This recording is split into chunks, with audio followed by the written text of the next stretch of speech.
క్రింది వాటిలో ఒకటి పరిపక్వతకు మాత్రమే ఉదాహరణ, అభ్యసనానికి కాదు. ఏమిటో చూద్దాం. అంటే కేవలం పరిపక్వతకు మాత్రమే సంబంధించింది. ఒక అమ్మాయి తన ఉపాధ్యాయుడికి అభివాదం చేయడం అనేది అభ్యసనం. ఒక పిల్లవాడు సైకిల్ తొక్కడం అభ్యసనం. ఒక బాలుడు తనకు తానుగా స్నానం చేయడం కూడా అభ్యసనమే. శిశువులో పళ్ళు రావడం అనేది పరిపక్వత అవుతుంది. ఎందుకంటే పళ్ళు రావడానికి ఎటువంటి అభ్యసనం కానీ అనుభవం కానీ అవసరం లేదు. వయసుకు అనుగుణంగా ఏ వయసులో ఏ పని జరగాలో ఆ పని జరిగితే అదే పరిపక్వత అవుతుంది. తన పెద్ద కొడుకుతో పోలిస్తే చిన్న కొడుకు వికాసం మైలురాళ్ళు చేరుకోవడంలో నెమ్మదిగా ఉన్నాడని శృతి గమనించింది. ఇది పెరుగుదల మరియు వికాసం యొక్క ఈ సూత్రానికి ఉదాహరణ. ఇక్కడ ఏమైంది? వైయక్తిక భేదాలు కనిపిస్తున్నాయి కదా. ఒకరిలో వేగంగా అవుతుంటే ఇంకొకరిలో నెమ్మదిగా అవుతుంది. కాబట్టి వికాసం వైయక్తిక భేదాల సూత్రం. వికాసం వైయక్తిక భేదాల సూత్రం. ఏ ఇద్దరిలో కూడా వికాసం అనేది ఒకే విధంగా జరగదు.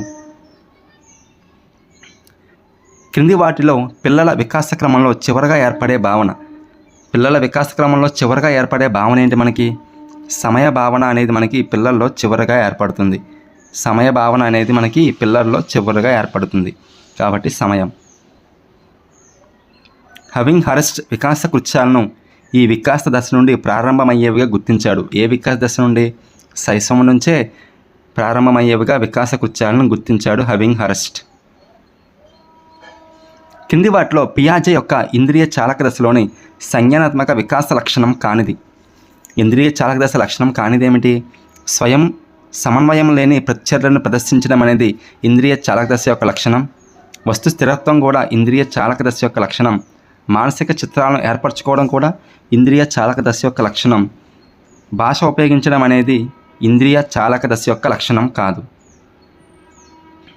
కంగన తాను చదువుతున్న ఉన్నత మాధ్యమిక పాఠశాల ప్రిన్సిపల్ కుమార్తె. ఆమె ఉపాధ్యాయురాలు ఆమెతో నీకు అదనపు సాధన కావాలంటే ప్రయోగశాలలో ఎక్కువ సమయం పనిచేయవచ్చని చెప్పారు. అలా చేయడం తన తోటి విద్యార్థులకు అన్యాయం అవుతుందని కంగన దీనిని నిరాకరించింది. కంగన కోల్బర్గ్ నైతిక వికాసంలోని ఈ దశలో ఉంది. ఏ దశలో ఉంది? ఇతరుల గురించి ఆలోచిస్తుంది కాబట్టి దశ 6. క్రింది వానిలో ఏ సందర్భంలో ప్రజ్ఞాలబ్ధి 150గా ఉంటుంది? ఏ సందర్భంలో? మానసిక వయసు 12 మరియు వాస్తవిక వయసు 8 సంవత్సరాలు ఉన్నప్పుడు ప్రజ్ఞాలబ్ధి మనకి 150గా ఉంటుంది. క్రింది వాటిలో ఆదర్శవంతమైన పెంపక శైలి. క్రింది వాటిలో ఆదర్శవంతమైన పెంపక శైలి ఏమిటి?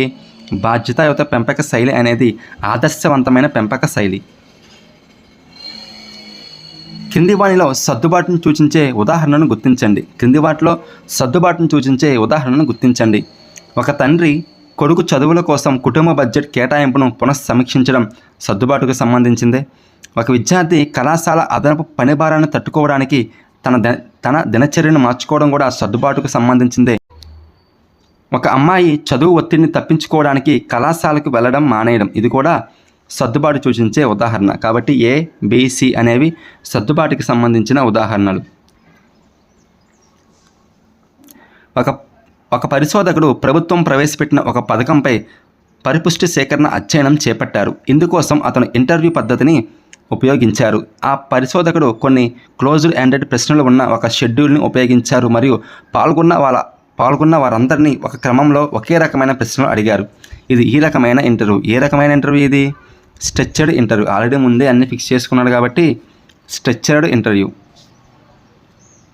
అనుభవాలు వ్యక్తిలో ఈ అభ్యసనాన్ని కలుగు చేస్తాయి. అనుభవాలు ఒక వ్యక్తిలో ప్రత్యక్ష పరోక్ష అభ్యసనాన్ని కలుగు చేస్తాయి. ప్రత్యక్ష అభ్యసనాన్ని, పరోక్ష అభ్యసనాన్ని రెండింటిని కలుగు చేస్తాయి. ఒక పిల్లవాడికి క్యారమ్స్ ఆట ఆడడానికి స్ట్రైకర్ సరైన స్థానంపై ఉంచడం, నాణెం గురిపెట్టడం, కొట్టడం మరియు నాణెంను పాకెట్లో పడవేయడం వంటి దశల గుండా పునర్బలనం చేస్తూ నేర్పించడం అనేది స్కిన్నర్ యొక్క కార్యసాధనకు సంబంధించిన ఈ భావనకి ఉదాహరణ. ఒక పిల్లవాడికి ఏం చేశారు? ఇక్కడ దశల గుండా పునర్బలనం చేస్తూ నేర్పించారు కాబట్టి చైనింగ్. ఒక దశ నుండి మరొక దశకి వెళ్తూ మారుతున్న ప్రతి దశలో పునర్బలనం ఇస్తూ నేర్పిస్తున్నారు కాబట్టి చైనింగ్. ఉద్దీపన సాధారణీకరణ దీనికి పూర్తిగా విరుద్ధంగా ఉంటుంది. ఉద్దీపన సాధారణీకరణ అంటే ఏమిటి? పోలిన అన్ని ఉద్దీపనలకు ప్రతిస్పందించడం ఉద్దీపన సాధారణీకరణ.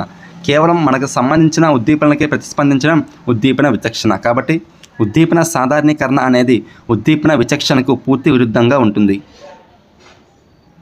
సుచిత్ర తన 4 ఏళ్ల కొడుకు ఊహాత్మక ఆటల్లో నిమగ్నం అవడాన్ని గమనించి అతనిలో సృజనాత్మకతను పెంపొందించడానికి ఒక లోగో సైట్ను తీసుకువచ్చింది. సుచిత్రలాగా సరైన సమయంలో అభ్యసనానికి అవకాశం కల్పించడం అనేది తారండక్ యొక్క ఈ అభ్యసనని మనకు అంతర్భావం. ఇక్కడ ఏముంది? సరైన సమయం అంటే విద్యార్థి సిద్ధంగా ఉన్నప్పుడే మనం పాఠాలు చెప్పాలి. కాబట్టి ఇది ఏ సూత్రం? సరైన సమయంలో సరైన పరికరాలు ఉపయోగించి సరైన అభ్యసన కృత్యం ద్వారా మనం ఒక వ్యక్తికి ఒక విషయాన్ని నేర్పితే అది సంసిద్ధతా నియమం. ఏ నియమం? సంసిద్ధతా నియమం. పరుల్ ఒక ప్రీ స్కూల్ పిల్లవాడు. ఎవరైనా అతన్ని ఏదైనా చేయకుండా ఆపినప్పుడు అతను చాలా దూకుడుగా ప్రవర్తిస్తాడని అతని ఉపాధ్యాయులు గమనించారు. తల్లిదండ్రులు ఉపాధ్యాయుల సమావేశంలో ఉపాధ్యాయురాలు అతని ప్రవర్తన గురించి అతని తల్లికి చెప్పి ఇంట్లో ఎవరైనా ఇలాగే ప్రవర్తిస్తారా అని అడిగారు. తద్వారా పిల్లల ముందు వారి ప్రవర్తన విషయంలో జాగ్రత్తగా ఉండమని సూచించుటకు పిల్లవాడి దూకుడు ప్రవర్తనకు ఈ రకమైన అభ్యసనం కారణమని ఇక్కడ ఉపాధ్యాయురాలు ఆలోచిస్తున్నారు. ఇంట్లో ఎవరైనా ఇలాగా ప్రవర్తిస్తారా అని అడగడం ద్వారా ఉపాధ్యాయురాలు ఏం గమనిస్తున్నారు? ఎవరైనా ఇంట్లో ప్రవర్తిస్తే అలానే ఈ పిల్లవాడు ప్రవర్తిస్తున్నాడేమో వారిని చూసి వారిని గమనించి. కాబట్టి ఇది ఏ అభ్యసనం? ఒకరిని గమనించి ఒకరిని సూచి ఒకరి ప్రవర్తన ఆధారపడితే అది పరిశీలనాత్మక అభ్యసనం. కాబట్టి ఉపాధ్యాయురాలు ఏమి భావించి ఉండవచ్చు? ఇక్కడ పరిశీలనాత్మక అభ్యసనం జరుగుతుంది ఏమో అని భావించి ఉండవచ్చు. అంతర్దృష్టి అభ్యసనం సిద్ధాంతం ఆధారంగా జరిగే అభ్యసనం అతి తక్కువ ప్రాధాన్యతనిచ్చేది. అంతర్దృష్టి అభ్యసనం ఆధారంగా జరిగే అభ్యసనం అతి తక్కువ ప్రాధాన్యత దేనికి ఇస్తుంది? సమగ్రతకు ప్రాధాన్యత ఇస్తుంది, సమన్వయానికి కూడా ప్రాధాన్యతనిస్తుంది, విభక్త వాస్తవాలు అనేదానికి ప్రాధాన్యత ఇవ్వదు. ఇంకా ప్రత్యక్ష వ్యవస్థీకరణ కూడా అంతర్దృష్టి అభ్యసన సిద్ధాంతం ప్రాధాన్యతనిస్తుంది. సాధన కోసం చేసే పోరాటం అనేది సామాజిక మానసిక ప్రేరణ. కింది వాటిలో ఒకటి మానసిక చలనాత్మక రంగానికి చెందినది. మానసిక చలనాత్మక రంగం అంటే ఏమిటి? మన అవయవాలు ఉపయోగించి ఒక కృత్యం చేయడం. నటన ఫస్ట్ ఆప్షన్ ఉంది కదా, నటన అనేది మనకి మానసిక చలనాత్మక రంగానికి సంబంధించింది. మిగిలిన ఆప్షన్స్ వైఖరి, భావన, ఉద్వేగం అనేవి భావావేశ రంగానికి సంబంధించినవి. ఒక ఉపాధ్యాయురాలు విద్యార్థులకు ఇచ్చిన క్రమంలో కంఠస్థం చేయడానికి కొన్ని పదాలు ఇచ్చారు. కొన్ని రోజుల తర్వాత ఆమె ఆ జాబితాకు మరికొన్ని పదాలు జోడించి ఇంతకుముందు నేర్చుకున్న పదాలను మాత్రమే గుర్తించి అదే క్రమంలో అమర్చమని ఉపాధ్యాయులను అడిగారు. స్మృతి కొలిచే ఈ పద్ధతి ఏమిటి? స్మృతి కొలిచే ఈ పద్ధతే పునర్నిర్మాణం. ఎందుకంటే అంతకుముందు నేర్చుకున్న పదాలని చెప్పమంటున్నారు కాబట్టి పునర్నిర్మాణం. సహసంబంధ అభ్యసనం దేనికి దారితీస్తుంది? అభ్యసన బదలాయింపుకు దారితీస్తుంది సహసంబంధ అభ్యసనం. సమ్మిళిత విద్యను ఈ దశ నుంచి ఆచరించాలి. ఏ దశ నుంచి ఆచరించాలి? సమ్మిళిత విద్యను పూర్వ పాఠశాల దశ నుంచే ఆచరించాలి. పూర్వ పాఠశాల దశ నుంచే ఎవరిని వేరుగా ఉంచకుండా అందరికీ కలిపే బోధన చేయాలి. కాబట్టి పూర్వ పాఠశాల దశ నుంచే మనం సమ్మిళిత విద్యను ఆచరించాలి. ప్రాజెక్ట్ ఆధారిత అభ్యసనంలో ఉపాధ్యాయుడి పాత్ర ఏమిటి? ప్రాజెక్ట్ ఆధారిత అభ్యసనంలో ఉపాధ్యాయుడి పాత్ర సౌకర్యకర్త. ఏమిటి? సౌకర్యకర్త. విద్యార్థుల వ్యక్తిగత సవాళ్ళను అర్థం చేసుకొని వారికి అనుగుణంగా మద్దతు అందించడాన్ని క్రింది విధంగా పేర్కొనవచ్చు. విద్యార్థుల వ్యక్తిగత సవాళ్ళను అర్థం చేసుకొని వారికి అనుగుణంగా మద్దతు అందించడాన్ని ఈ క్రింది విధంగా పేర్కొనవచ్చు. ఏ విధంగా అండి? సమన్యాయం. ఏమంటారు? దాన్నే సమన్యాయం అంటారు. హనుమంత్ తన కుమార్తెను ఒక పాచికకు ఇరువైపులా ఉన్న సంఖ్యల మొత్తం 7 అయితే 2కు ఎదురుగా ఏ సంఖ్య ఉంటుంది అని అడిగాడు. పాచిక భౌతికంగా అందుబాటులో లేనప్పటికీ అతని కుమార్తె 5 అని సమాధానం ఇచ్చింది. బ్రూనర్ ప్రకారం హనుమంత్ కుమార్తె ఏ దశలో ఉంది? మనకి ప్రతీకాత్మక దశలో ఉంది. ఏ దశలో? ప్రతీకాత్మక దశలో. ఉపన్యాస పద్ధతి ప్రభావవంతంగా ఉండడానికి క్రింది వాటిలో ఒకదాన్ని నివారించాలి. దేన్ని నివారించాలి? సంబంధిత వాక్యాలు అనేవి ఉపన్యాస పద్ధతిని ప్రభావవంతంగా జరిగేలా చేస్తాయి. నిరంతరత కూడా ఉపన్యాస పద్ధతిని ప్రభావవంతంగా జరిగేలా చేస్తుంది. అనర్గళత కూడా ఉపన్యాస పద్ధతిని బాగా జరిగేలా చేస్తుంది. కానీ అస్పష్టమైన పదాలు ఉపయోగిస్తే, ఎవరికి అర్థం కాని పదాలు ఉపయోగిస్తే ఉపన్యాస పద్ధతిలో ఉపన్యాసం అనేది అంత ప్రభావవంతంగా ఉండదు. కాబట్టి ఉపన్యాసం చేస్తున్నప్పుడు మనం అస్పష్టమైన పదాలు ఎంత తక్కువగా ఉపయోగిస్తే అంత మంచిది. క్రింది స్టేట్మెంట్లను చదివి సరైన సమాధానాన్ని గుర్తించండి. ఆట ఊహాశక్తిని మరియు సృజనాత్మకతను పెంపొందిస్తుంది. సరి అయినదే. పిల్లల్లో ఊహాశక్తిని పెంపొందించడానికి వారికి బట్టి స్మృతి కృత్యాలు ఎక్కువగా ఇవ్వాలనేది సరికాదు. కాబట్టి స్టేట్మెంట్ ఏమాత్రమే మనకి సరి అయినది. క్రింది వాటిలో మంత్రణం మార్చలేనిది. మంత్రణం దేనిని మార్చలేదు? కౌన్సిలింగ్ అనేది క్రింది వాటిలో దేనిని మార్చలేదు? మంత్రణం అనేది వైఖరులు మారుస్తుంది, ఆసక్తులు మారుస్తుంది, మొత్తం ప్రవర్తనను మారుస్తుంది. కానీ మంత్రం అనేది సహజ సామర్థ్యాన్ని ఎప్పటికీ మార్చలేదు. ఎందుకంటే సహజ సామర్థ్యం అనేది మనకి పుట్టుక నుంచి వస్తుంది. కానీ వైఖరులు, ఆసక్తులు, మన ప్రవర్తన అనేది పుట్టుకతోనే రాదు, మనకు ఎదురైన అనుభవాల వల్ల ఇవన్నీ కలుగుతాయి. కానీ సహజ సామర్థ్యం అనేది మాత్రం పుట్టుకతోనే అనువంశికంగా వస్తుంది. కాబట్టి మంత్రణం అనేది సహజ సామర్థ్యాన్ని మార్చలేదు. ఇబ్బందుల్లో ఉన్న పిల్లలకు తక్షణం సహాయం అందించే 24/7 టోల్ ఫ్రీ జాబితాల బాలల హెల్ప్లైన్ నంబర్ ఏమిటి? మనకి 1098 1098. కింది వాటిలో అభ్యసన మదింపుకు సంబంధించి సరికాని స్టేట్మెంట్ని గుర్తించండి. అభ్యసన మదింపుకు సంబంధించి సరికాని స్టేట్మెంట్. మంచి మదింపు విద్యార్థి అభ్యసనాన్ని మెరుగుపరుస్తుంది, సరి అయినదే. మదింపు అనేది తీర్పులిచ్చే ప్రక్రియ, సరి అయినదే. మదింపు విద్యార్థి అభ్యసనాన్ని ప్రభావితం చేయగలదు, కూడా సరి అయినదే. మదింపులో బహుళ పద్ధతులను ఉపయోగించరాదు అనేది మదింపుకు సంబంధించి సరికాని స్టేట్మెంట్. పిల్లల ఉచిత మరియు నిర్బంధ విద్యా హక్కు చట్టం 2009లోని పాఠశాల నియమ నిబంధనల పట్టిక ప్రకారం పాఠశాల భవనంలో క్రింది వాటిలో ఒకటి ఉంచవలసిన అవసరం లేదు. దేన్ని ఉంచాల్సిన అవసరం లేదు? మనకి గణితం, సైన్స్, సాంఘిక శాస్త్రం కోసం ప్రయోగశాలలు ఆర్టీ యాక్ట్ 2009 ప్రకారం పాఠశాల భవనంలో ఉంచాల్సిన అవసరం లేదు. మరి వేటిని ఉంచాలి? అడ్డంకులు లేని ప్రదేశం ఉండాలి, అబ్బాయిలు మరియు అమ్మాయిలకు వేరువేరు టాయిలెట్లు ఉండాలి, సురక్షితమైన మరియు తగినంత త్రాగునీరు అనేది అందుబాటులో ఉండాలి ఆర్టీ యాక్ట్ 2009 ప్రకారం. బిడ్డ పెరుగుదల మరియు వికాసాన్ని ప్రభావితం చేసే గర్భధారణ సమయంలో తల్లికి పోషకాహార లోపం అనే కారకాన్ని ఈ క్రింది విధంగా వర్గీకరించవచ్చు. ఏ విధంగా? జీవ సంబంధమైన, పరిసర సంబంధమైన కారకంగా వర్గీకరించవచ్చు. వికాసం సర్పిలాకారంలో సాగుతుందని చెప్పడాన్ని ఈ క్రింది విధంగా అర్థం చేసుకోవాలి.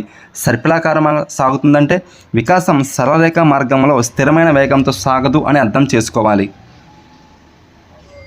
క్రింది మానవ శరీర భాగాలలో ఒకదానిలో శోషరస కణుపులు ఉండవు. దేనిలో ఉండవు? క్రింది మానవ శరీర భాగాల్లో ఒకదానిలో శోషరస కణుపులు ఉండవు. ఎక్కడ ఉండవంటే మనకి వెన్నుపాములో శోషరస కణుపులు అనేవి ఉండవు. వికాస కృత్యాలు ఈ విధమైనవి. ఏ విధమైనవి? శారీరక, సంజ్ఞానాత్మక, సామాజికమైనవి. వికాస కృత్యాలు శారీరక, సంజ్ఞానాత్మక, సామాజికమైనవి.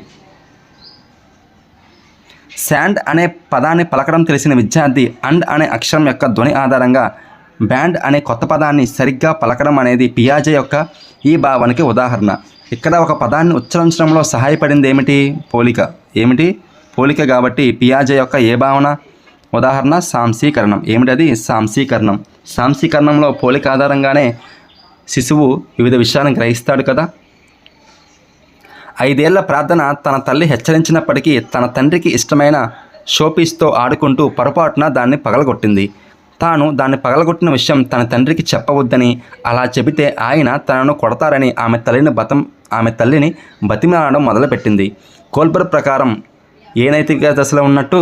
మొదటి నైతిక వికాస దశ. ఎందుకంటే దాంట్లోనే కదా భయం అనే ఏర్పడుతుంది. భయం అంటే శిక్ష నుంచి తప్పించుకోవడానికి పనులు చేస్తారు.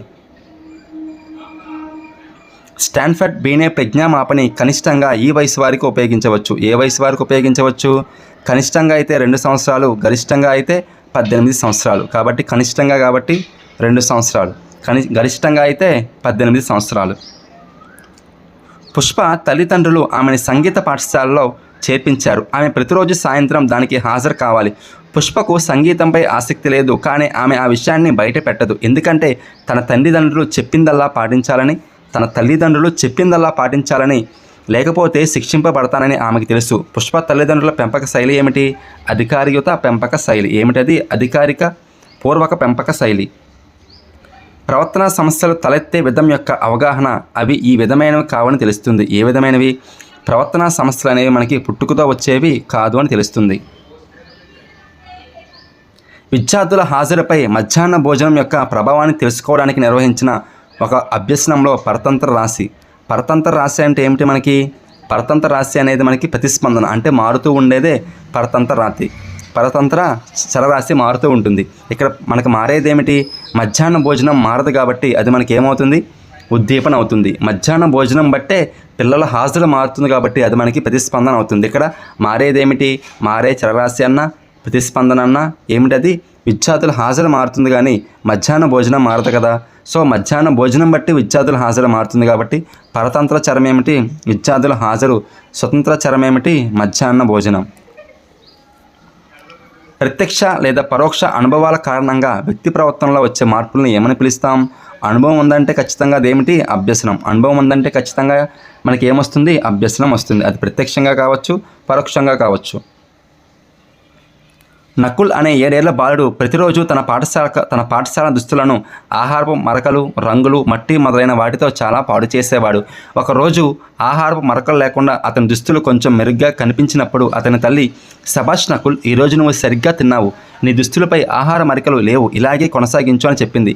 ఆ ప్రశంస వల్ల నకుల్ నెమ్మదిగా సరిగ్గా తినడం మరియు ప్రతి పనిని జాగ్రత్తగా చేయడం ప్రారంభించాడు. చివరికి ఇంటికి పరిశుభ్రమైన దుస్తులతో తిరిగి రాసాగాడు. ఇది స్కిన్నర్ కార్యసాధక నిబంధన యొక్క ఏ భావనకి ఉదాహరణ? ఆకృతీకరణ అనే భావనకి ఉదాహరణ. ఏ భావనకి? ఆకృతీకరణ లేదా షేపింగ్ అనే భావనకి ఉదాహరణ. శాస్త్రీయ నిబంధన యొక్క కింది సూత్రాలను వాటి సారాంశంతో జతపరచండి. విరమణ అంటే అర్థం ఏమిటి? నిబంధిత ప్రతిస్పందన అంతర్ధానం అవడం. అంటే నిబంధిత ప్రతిస్పందన కనిపించకుండా పోవడమే విరమణ. అయత్న సిద్ధ స్వాస్థ్యం. స్పష్టంగా అంతరించిన నిబంధిత ప్రతిస్పందన తిరిగి కనిపించడం, ఒకేసారిగా హఠాత్తుగా కనిపించడమే అయత్న సిద్ధ స్వాస్థ్యం. ఉద్దీపన సాధారణీకరణ. సాధారణ పద్ధతిలో ప్రతిస్పందించడం. ఉద్దీపన విచక్షణ. విభిన్న పరిస్థితులకు విభిన్నంగా ప్రతిస్పందించడమే ఉద్దీపన విచక్షణ.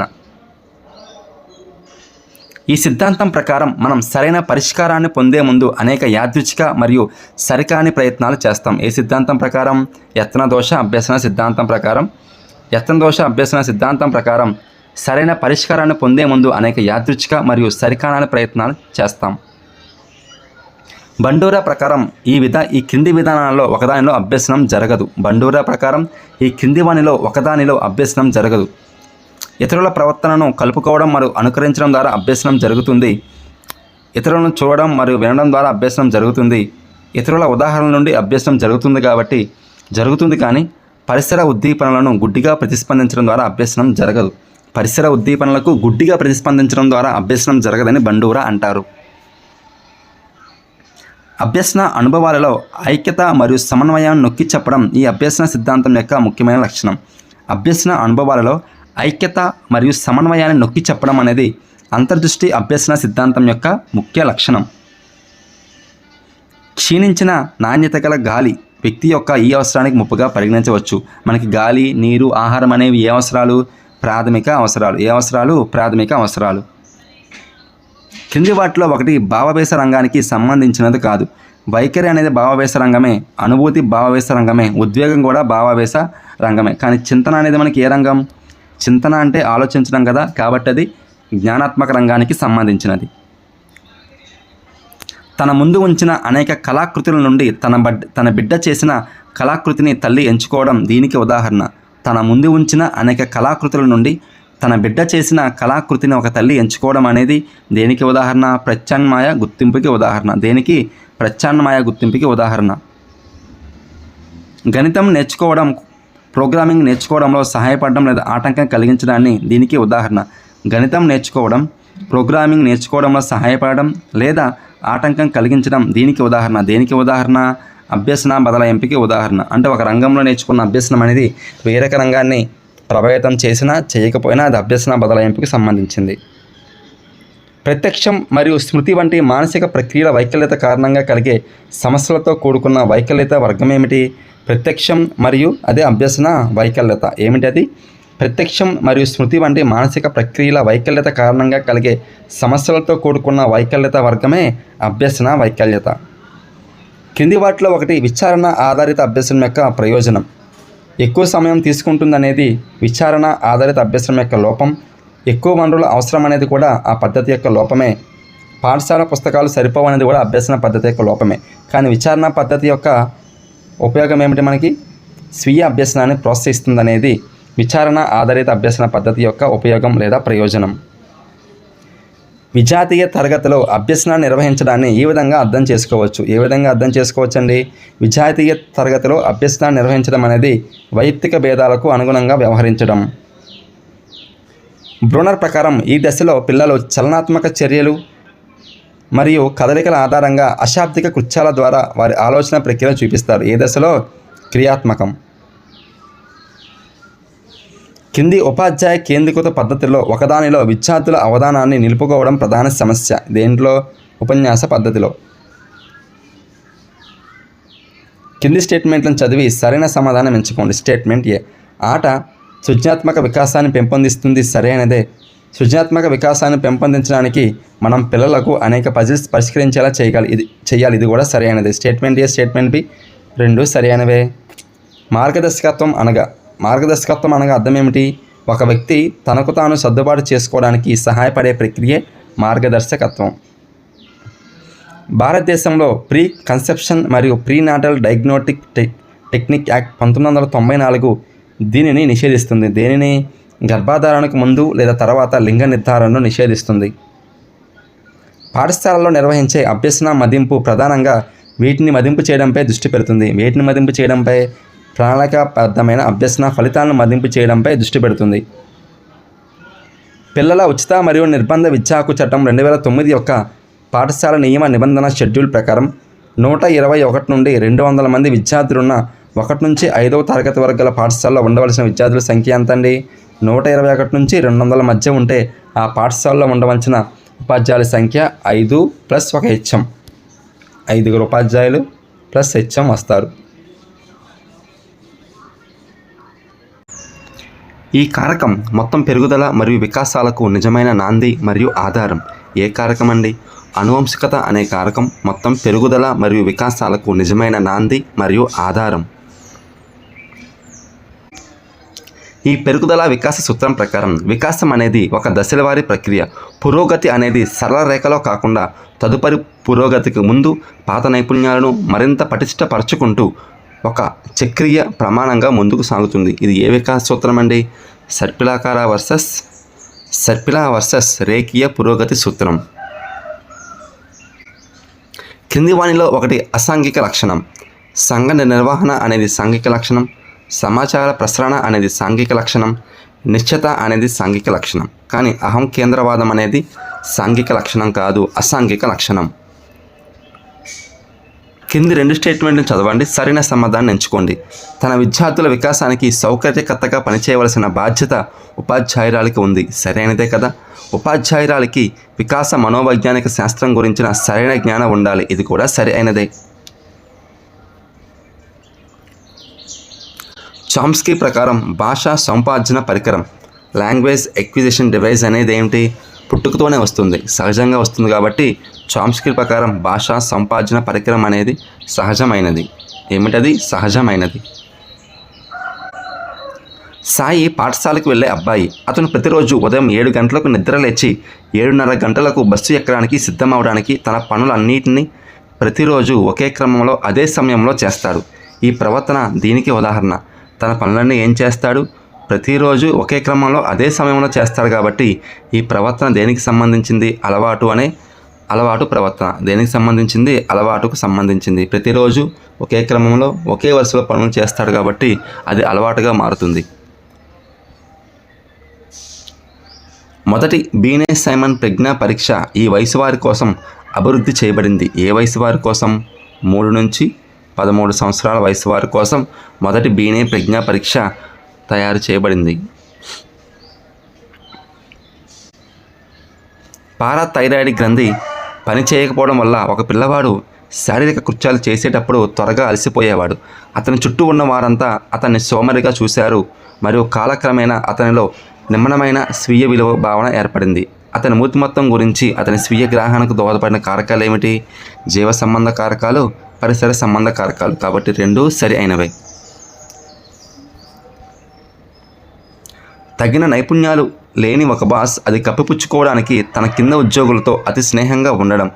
అంటే నైపుణ్యాలు లేవు అంటే ఒక రంగంలో ఉండవలసిన నైపుణ్యాలు లేవు కానీ సాంఘిక నైపుణ్యాలు మాత్రం బాగా ఉన్నాయి. అంటే ఉద్యోగ నైపుణ్యాలు లేవు కానీ సాంఘిక నైపుణ్యాలు, ఇతరులతో కలిసిపోవడం అనే నైపుణ్యాలు బాగా ఉన్నాయి. అంటే ఒక రంగంలో రాణించలేని వ్యక్తి మరొక రంగంలో రాణిస్తున్నాడు. ఉద్యోగ రంగంలో రాణించలేని వ్యక్తి సాంఘిక రంగంలో, సొసైటీలో బాగా రాణిస్తున్నాడు. కాబట్టి ఏ రక్షక తంత్రం? పరిహారం. కింది చూపించిన అంశాలతో కూడిన సాధనాన్ని గుర్తించండి. ఇక్కడ కింది చూపించిన అంశాలు ఎలా ఉన్నాయండి? అన్ని ప్రశ్నల రూపంలో ఉన్నాయి కదా. భారతదేశంలో మీకు ఇష్టమైన ప్రదేశం ఏది, ఇష్టమైన ప్రదేశం ఏం చేస్తాయి, అన్నీ ఏంటి మనకి క్వశ్చన్స్. ఇవన్నీ క్వశ్చన్స్ కాబట్టి ఇది ఏ సాధనం? ప్రశ్నావళి. ప్రశ్నలు ఉన్నాయి కాబట్టి అన్నీ మనకి ఇది ప్రశ్నావళి అవుతుంది. అభ్యసన పద్ధతి దీనికి సంబంధించినది. అభ్యసన పద్ధతి దేనికి సంబంధించిందండి? అభ్యసన అనేది ఒక ప్రక్రియ. అభ్యసన అనేది ఒక ప్రక్రియ, ఫలితం కాదు. కాబట్టి అభ్యసన పద్ధతి మనకి ప్రక్రియకు సంబంధించింది. అభ్యసన అనేది ఒక ప్రక్రియ కానీ ఫలితం కాదు. కాబట్టి అభ్యసన పద్ధతి ప్రక్రియకు సంబంధించింది.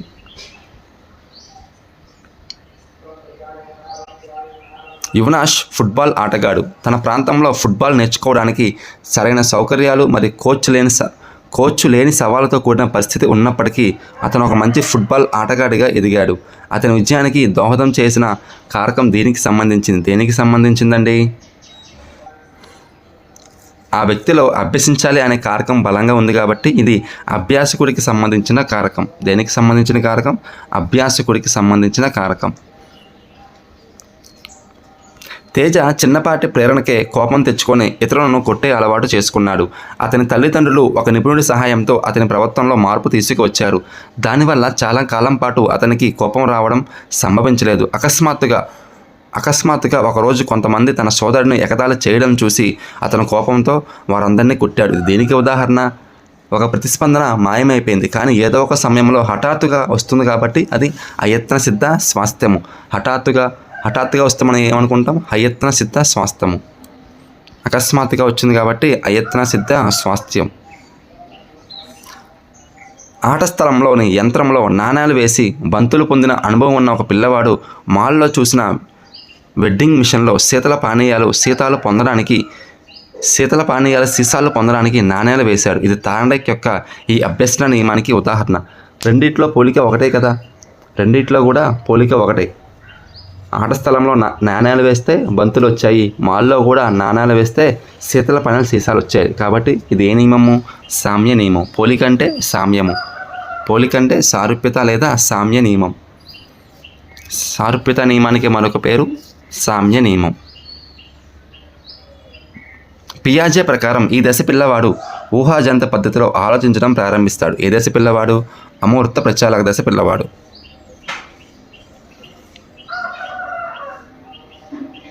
పాఠశాల క్రీడా దినోత్సవ కార్యక్రమంలో పిల్లలు డ్రిల్ చేస్తున్నప్పుడు అకస్మాత్తుగా ప్రేక్షకులందరూ చప్పట్లు కొట్టడం ప్రారంభించారు.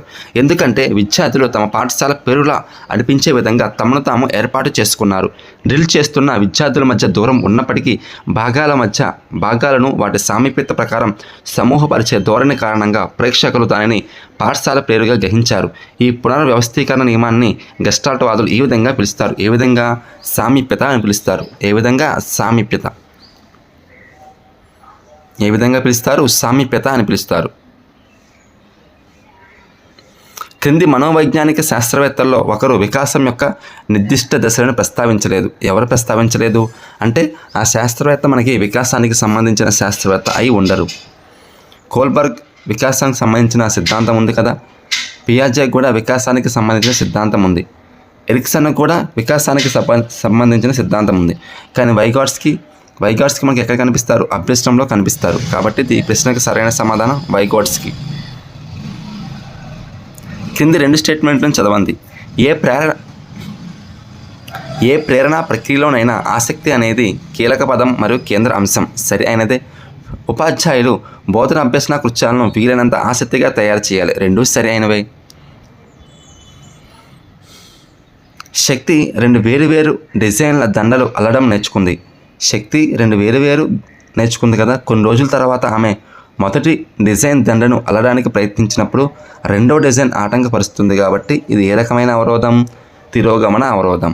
ఏ రకమైన అవరోధం? తిరోగమన అవరోధం. ప్రస్తుత అభ్యసనం మునుపటి అభ్యసనాన్ని అవరోధపరిస్తే తిరోగమన అవరోధం. అర్థవంతమైన సంబంధాలు లేకపోవడం వల్ల ఈ రకమైన అభ్యసన సానుకూల బదలాయింపుకి సహాయపడదు. అర్థవంతమైన సంబంధాలు లేకపోవడం వల్ల ఈ రకమైన అభ్యసనం, ఏ రకమైన అభ్యసనం? బట్టి అభ్యసనం అనేది మనకి సానుకూల అభ్యసనం బదలాయింపుకి సహాయపడదు. వికలాంగుల హక్కుల చట్టం 2016లో 1 కంటే ఎక్కువ వైకల్యాలు ఉన్న వ్యక్తులు ఈ క్రింది వాటి కిందకి చేర్చారు. ఏ క్రింది వాటి కిందకి చేర్చారండి? బహుళ వైకల్యతలు. ఒకటి కంటే ఎక్కువ వైకల్యాలు ఉంటే ఏమంటాం? బహుళ అనే పదం వాడతాం కదా. ఈ పద్ధతిలో ఒక సమస్యకు పరిష్కారం కనుగొనడానికి కొంతమంది వ్యక్తులు కలిసి అనేక ఆలోచనలు రూపొందిస్తారు. ఏ పద్ధతి అది? మేధోమథనం పద్ధతిలో ఒక సమస్యకు పరిష్కారం కనుగొనడానికి కొంతమంది వ్యక్తులు కలిసి అనేక ఆలోచనలు రూపొందిస్తారు.